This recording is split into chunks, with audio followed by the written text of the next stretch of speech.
Le 5 janvier 2022, le chef de l'État Emmanuel Macron avait déclaré vouloir emmerder les non-vaccinés. Ces propos choquent. Des propos qui ont enflammé l'hémicycle. Pour les 5,4 millions qui n'ont pas reçu leur première dose de vaccin et pour tous ceux qui n'effectueront pas leur rappel, vous l'avez donc compris, la vie va devenir beaucoup plus compliquée. Pour moi, c'était surréaliste, quoi. Le pass vaccinal, c'est une véritable honte. Mais outre le pass vaccinal, quels peuvent donc être les moyens mis en place pour pousser la population à la vaccination? Sur BFM, le maire de Nice, Christian Estrosi, a soumis l'idée de s'attaquer directement au portefeuille des non-vaccinés. Ceux qui ne seraient pas vaccinés ne devraient pas avoir droit à accès à l'assurance chômage.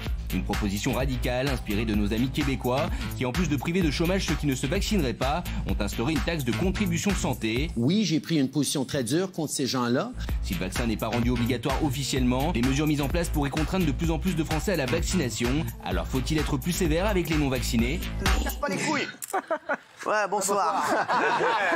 Cette question-là, oui. Merci. Alors, fin du chômage, confinement, faut-il être plus sévère avec les non-vaccinés? Merci. Merci, ça va mon Stéphane? Stéphane Manigold, on essaye. Bonsoir Cyril. On essaye, ça va. Tous mes bons voeux à tout le monde. Bah, merci, ils s'en foutent. Ils sont comme Maître Gims, ils n'aiment pas ça. Pierre Gentil, avocat, merci. Bonsoir. Ça va bien? Oui, et vous? Oh, ben, je suis content d'être là, moi. Stéphane Manigold, vous êtes d'accord avec Christian Estrosi? Quand j'ai lu cette information, oui, au départ, j'étais d'accord parce qu'en fait, on est tous excédés par une situation où l'économie est totalement aujourd'hui paralysée. Mais quand on prend du recul, c'est ce que j'ai essayé de faire. Bah, ces mecs-là, en fait, ils cotisent les allocations chômage, ils cotisent, et donc il n'y a pas de raison à ce qu'on leur supprime en fait un droit qu'ils ont. Donc quand Christian Estrosi dit ça, il rajoute en fait de l'huile sur le feu et on occulte en fait les vrais sujets qui est la paralysie totale de la France. Aujourd'hui, nous, on a une désorganisation absolue. Je ne sais pas si vous, au niveau des plateaux, ici, des services techniques... Bah, c'est désorganisé ici, regardez. Non mais c'est bien, je vois que le public est là massivement, donc il n'y a pas eu de cas positif. Mais nous, c'est un cauchemar qu'on est en train de vivre. Donc quand Christian Estrosi fait cette position, au départ, on peut dire ouais, il a raison parce qu'en fait, on en a marre et on veut s'en sortir. Mais en fait, il fait juste que d'attiser le feu, mettre de l'huile là où il n'y en a pas. Et là où moi j'en veux, c'est à des mecs comme Fabrice Divisio qui, au fond, toute la journée, prend des positions, passe nazitaire et compagnie. J'en veux quelque part un peu à Didier Raoult. Si t'es pas Oui, c'est Paloma, votre... hein. Pardon Rien. J'en veux Didier Raoult. On va en reparler dans un... mais d'ailleurs, j'observe en fait, que Christian tous ceux- Estrosi avait une position au départ pro-hydroxychloroquine. Et aujourd'hui, il passe de ça à il faut condamner tout le monde. Alors, on va revoir la Excessif, proposition de hein. Christian Estrosi qui propose à la fin un confinement strict et retirer les allocations chômage. Attention, hein, Didier Raoult et Fabrice Divisio, c'est des amis. Comme vous savez, vous avez des amis de partout. Moi, regardez, j'ai même ici, regardez. Mais les amis peuvent ne pas être d'accord. Exactement. C'est pour ça la diversité de ce vrai, plateau. c'est vrai, Et à chaque fois, vous invitez des gens On peut être amis qui et s'aiment pas bien. d'accord. Exactement. Regardez, Et moi, je c'est suis ça, pas les du tout vrais amis. d'accord avec son accoutrement et pourtant, je suis son ami. Allez, c'est parti. T'es les soldes d'aujourd'hui. C'est vrai, Je serais même favorable à l'obligation de la vaccination. Vous êtes favorable à l'obligation vaccinale? Ceux qui ne seraient pas vaccinés, devraient être confinés chez eux dans les mêmes conditions que nous étions tous confinés au mois de mars et au mois d'avril 2020, et par ailleurs ne devraient pas avoir droit à accès à l'assurance chômage. Pas d'assurance chômage? Absolument. Comme au Canada? Comme au Canada.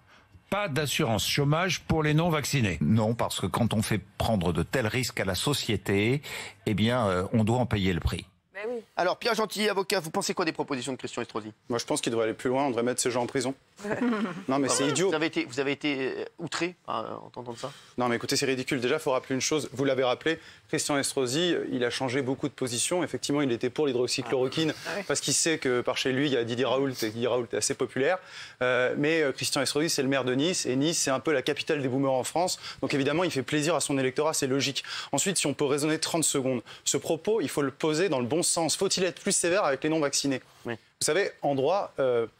pour être sévère, pour infliger une sanction, il faut encore qu'il y ait une faute. Voilà. Quelle est la faute de ces gens-là? En droit, il n'y a pas d'obligation vaccinale. Donc s'il n'y a pas d'obligation vaccinale, il n'y a pas de faute de ces gens-là. Donc dire qu'on va leur retirer l'assurance chômage, dire, comme j'ai entendu sur d'autres plateaux, qu'on ne devrait pas leur faire payer leurs frais d'hôpital, juridiquement, c'est une connerie, et moralement, c'est aussi une connerie. Donc, mais j'ai envie de dire, avec Christian Estrosi, c'est un peu une suite. Donc je suis un peu sévère, mais... Vous n'êtes pas fan de Christian Estrosi, hein? Non, pas beaucoup, non. Non, mais... On ne verra pas Nice cet été. Ah non, moi j'aime pas trop. J'aime trop. J'aime bien Nice, moi j'adore ça. Vous n'aimez pas Nice? Non, moi dès que c'est en dessous de la Loire, je vais plus. Non, vraiment. Non, je rigole. Non, mais je rigole.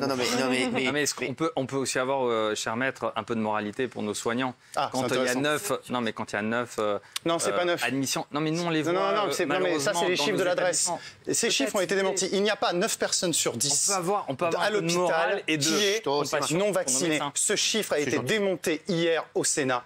Il y a 54% des gens en réanimation, c'est les chiffres de l'adresse, 54% des gens en réanimation qui n'ont aucune dose. Donc 46% de gens après qui ont soit 2 doses, soit qui ont 3 doses et qui ne sont pas à jour. Mathieu, tu dis oui quand on dit ça. Tu dis oui, mais vraiment oui. Ah mais oui, vraiment oui, parce qu'en fait, qu'est-ce qui s'est passé? Christian Estrosi, c'est la conséquence de quoi? On a tout fait par la manière soft pour essayer de les convaincre, on n'y arrive pas. Alors ça suffit effectivement, les gens qui remplissent les réanimations, les gens qui font en sorte qu'aujourd'hui, effectivement, on décale, comme je l'ai vu à Lyon avec une neurologue qui décale des cancers et des gens qui doivent être véritablement soignés, ça suffit les gens. Alors 2 minutes, vous allez reprendre après, mais il n'est pas d'accord avec vous. Je peux poser une question? Oui. Non mais moi je suis là pour débattre, donc je vous pose une question très sérieuse. Ces gens occupent des places en réanimation, donc ils coûtent cher à la société. Oui. Effectivement, ils occupent une majorité, même plus de 50%, c'est une majorité. On est d'accord.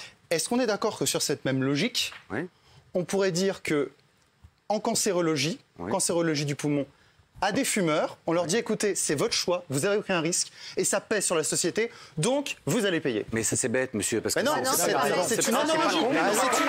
Non, c'est pas bête. Vous voyez, dans votre vision, monsieur, dans votre vision, le problème, c'est qu'à la fin, la société n'a plus de cohérence. Moi, si vous voulez, les gens ont le droit de prendre un risque. Une société risque zéro, c'est une société totalitaire. Il y a des gens qui fument, il y a des gens qui boivent. Déjà, vous admettez que donc les gens qui sont non vaccinés, comme les fumeurs, sont majoritaires et prennent énorme risque pour eux et pour la société. Mais un fumeur prend un risque pour lui. Un non vacciné prend un risque déjà pour lui. Parce qu'il occupe des places en réanimation. Moi, j'ai pas de problème avec la moralité. Ce qu'il fait payer. J'ai pas de problème avec la moralité, mais j'ai rencontré un médecin qui est au bord urgentiste et qui me dit Stéphane, qu'est-ce que je fais? J'ai quelqu'un, un non-vax, anti-vax, 20 ans, en réa. J'ai quelqu'un qui a 50 ans, triplement vacciné, en réa. Je dois sauver quelqu'un, je sauve qui? Celui qui a fait le choix de ne pas se vacciner ou celui qui a 50 ans, qui est triplement vacciné? Pour les fumeurs, la moralité connaît ses limites. Et aujourd'hui, soit le gouvernement, notre président de la République, si ses conseillers nous écoutent, il enlève la prothèse en plastique, il s'en greffe une vraie, et il dit la chose suivante. Non, mais il dit la chose suivante. C'est une simple grippe, et on passe à autre chose, on laisse circuler le virus parce que nous, la désorganisation est totale. Non, mais Stéphane, là, vous ironisez et Mathieu avait un argumentaire sérieux, mais je suis en total antagoniste. Les chômeurs, c'est pas un choix. C'est un calvaire d'être au chômage pour ces gens-là. Ils ont perdu un travail. Et c'est la double peine. C'est-à-dire qu'on va stigmatiser des chômeurs qui n'ont rien demandé, qui sont déjà dans une situation extrêmement délicate, au nom effectivement d'une politique sanitaire extrêmement précaire, ténue, dont on ne sait pas grand-chose. Taper sur les chômeurs, c'est trop facile. Donc pour moi, tape pas sur les chômeurs, on enlève l'assurance chômage. Ils tapent sur les chômeurs, Mathieu. Gilles, ils tapent même sur eux. C'est eux qui ont essayé de pas se faire vacciner. Non. Gilles, ce que j'essaie de dire, on ne décide pas d'être au chômage. Je vais te donner un exemple. Être au chômage, c'est un drame. C'est double drame. Ne barre pas là-dessus, Gilles. À quel moment j'ai dit qu'être au chômage, c'était pas un drame? Mais la question, c'est ça. Ah oui, bien sûr. Mais faut-il leur enlever leur allocation? Non. Toi, tu penses qu'il faut être plus sévère avec les non-vaccinés? Absolument. Il faut être plus sévère avec les non-vaccinés. Encore une fois, ce gouvernement a fait un choix, il ira au bout. Il pense, comme la grande majorité des pays dans le monde, que c'est le bon... C'est une idée qui a germé au Canada. Voilà, je parle de se faire vacciner, c'est le bon choix pour cette épidémie, pour le monde entier. Le gouvernement a fait ce choix-là, c'est un gouvernement qu'on a élu démocratiquement. Maintenant, il y a un moment, il faut s'y suivre et il faut qu'on soit tous dans le même choix pour qu'on vive en société, encore une fois. Je peux donner un seul exemple.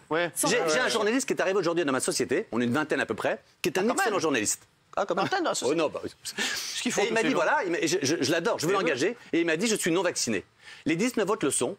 Et ils le sont parce que je leur ai demandé de l'être, pour ne serait-ce qu'être en sécurité vis-à-vis des autres. Il y en a qui sont plus gros, plus faibles, plus machin. Qu'est-ce que je fais de ce journaliste? Je le prends, je donne un mauvais exemple, je le prends pas, qu'est-ce que j'en fais? Vous avez le droit de le prendre si vous voulez. J'ai le droit de le prendre, mais au niveau de la morale, qu'est-ce que je fais maintenant par rapport aux 19 autres? Vis-à-vis des autres. Il y a un moment, et vis-à-vis des autres. Qu'est-ce qu'il fait, monsieur Gentil? Qu'est-ce qu'on fait, monsieur? Mais là où t'as déconné, c'est que t'as demandé aux autres de se vacciner. C'est toi qui as déconné. Non, mais c'est pas moi qui ai déconné. Non, mais excusez-moi, le début des problèmes. Excusez-moi, on peut juste raisonner à l'endroit. Déjà, je voudrais revenir sur ce que vous avez dit. La vaccination, il faut le dire, c'est une arme utile pour éviter les formes graves. Enfin, personne ne le conteste. Même Marine Le Pen l'a dit chez Bourdin hier matin. Mais c'est pas le sujet.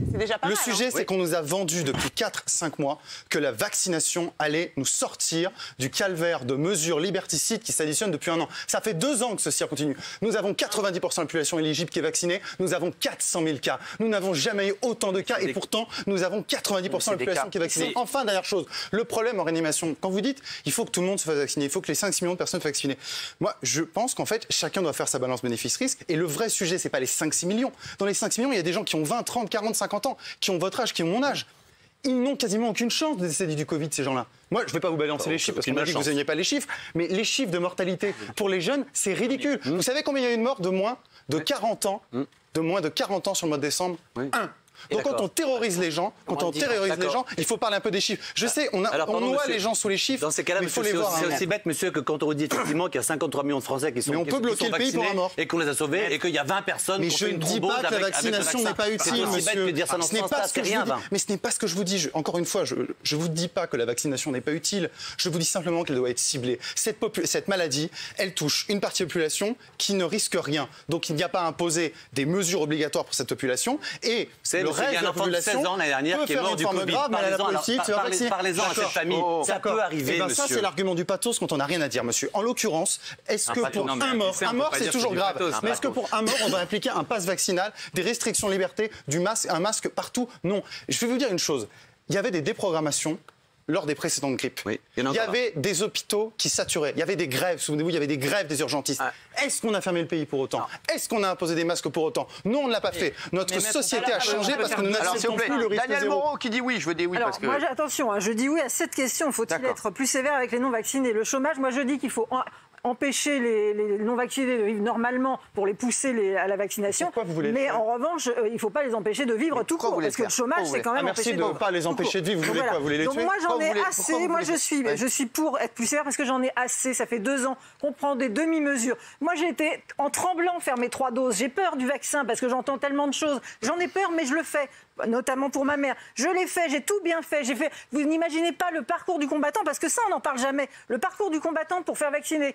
Excusez-moi, parce que c'est très dur. Une dame de 90 ans qui a Alzheimer, vous imaginez comment on peut la vacciner? Et je me suis battue pendant des mois. Je n'ai pas trouvé une personne qui se déplace à son domicile pour la faire vacciner. Ça, ces gens-là, ils font partie des non-vaccinés aussi. Je ne les fais vacciner qu'en août, alors que c'est la chose à laquelle je tiens le plus, parce que je ne trouvais personne et qu'on ne peut pas l'emmener. Elle va hurler, elle va se débattre. C'était horrible, c'était un moment. Ça, c'est le parcours du combattant. Là, il y a des gens certainement, alors peut-être parce que simplement ils sont isolés dans des zones rurales, il y a des gens qui voudraient se faire vacciner qui ne peuvent pas. Moi, je pense que les anti-vax, c'est des problèmes de riches. Je suis désolée, s'il n'y avait pas de vaccin aujourd'hui, combien il y aurait eu de morts en plus? Ça a sauvé des milliers, des millions de morts dans le monde entier. Et donc, il faudrait aussi parler de ceux qui aimeraient se faire vacciner. Ma mère, j'ai trouvé enfin une infirmière qui venait. Elle ne vient que le 1er février. Je tremble parce que là, on est maintenant... Elle a quel âge, votre mère? Je tremble. Elle a 90 ans, elle a Alzheimer. À 90 ans, on a des raisons de se faire vacciner. Mais oui, à 30, 40, 50 ans, quand on aurait soin du Covid, on n'a pas à imposer l'obligation vaccinale. Le débat ici, madame, je respecte votre souffrance. Mais le débat ici, c'est pas l'efficacité du vaccin. On n'est pas scientifique, je suis pas scientifique. Non, mais c'est pas la ça, question, c'est est-ce qu'on va imposer à toute une population l'obligation de se faire vacciner sous peine de sanction, alors qu'il y a des gens qui, sur leur balance bénéfice-risque, n'ont pas à se faire vacciner. C'est ça le sujet, madame. C'est pas votre cas, malheureusement. Ça réduit le taux de transmission, je suis désolée. Mais non, regardez, il y a 400 000 cas, le risque de transmission. Mais non, vous l'avez bien vu, il y a 400 000 cas, il y a 90% de la population qui est vaccinée. Vous le voyez bien. Je suis désolée, un vacciné à côté d'un vacciné, il y a quand même beaucoup moins de chances de transmission, on peut le dire ce qu'on veut, c'est évident.